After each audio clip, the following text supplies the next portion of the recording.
If Zinfandel is California's grape, then the Dry Creek Valley is its spiritual home. And that's exactly where the 2023 Dancing Zinfandel is coming from.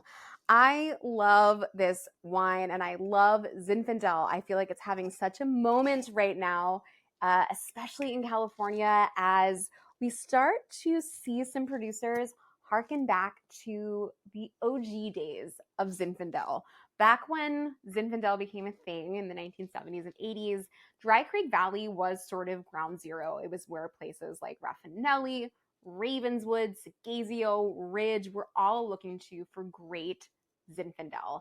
And what I love so much about it is it's sort of this place that doesn't get all of the attention of some of the surrounding regions like the Russian River Valley. It's not obviously quite as well known as somewhere like Napa Valley, but Dry Creek Valley is just this lovely little area where all of these older Zinfandel vines are living and still very much have a home.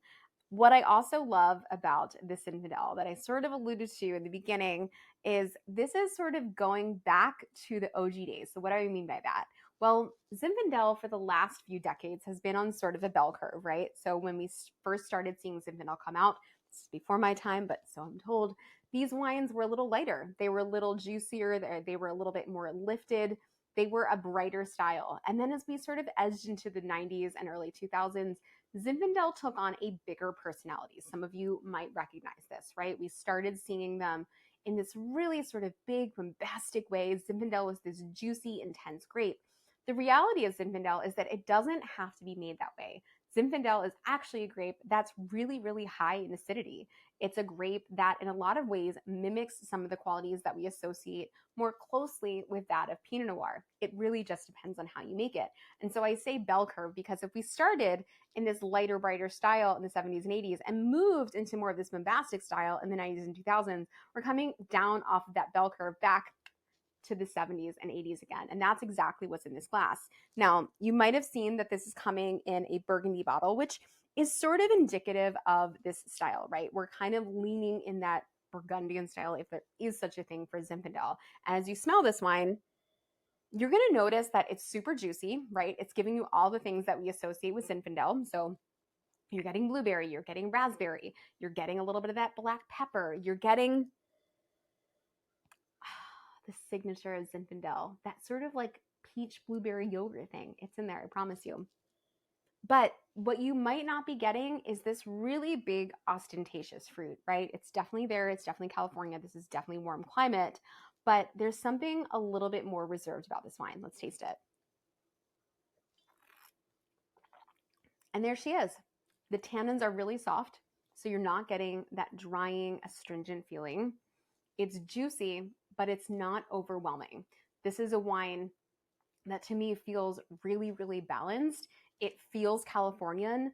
It feels easy to drink. And to me, that's the perfect example of Zinfandel and why I love it so much. Because as much as it's a wine that's very easy to drink, I mentioned something earlier, Zinfandel is very high in acidity for a red grape, which makes it incredibly food friendly. So when you think of Zinfandel and food pairings, you should be thinking of things like barbecue. You should be thinking of sort of richer, fattier steaks. You should be thinking of really things that want that great acidity to pair with it, but maybe also want the sweeter fruit flavors that complement it, which is why barbecue is always such a great choice for this. So whatever your style of barbecue is, that's what you should go for with this. Try to stay away from the super vinegary ones that might be a problem.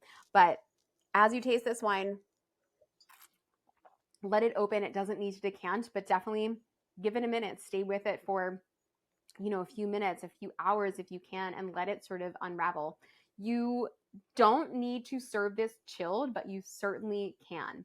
If you want it to be even lighter and brighter than it already is, you can get a little chill on it. That's going to liven things up.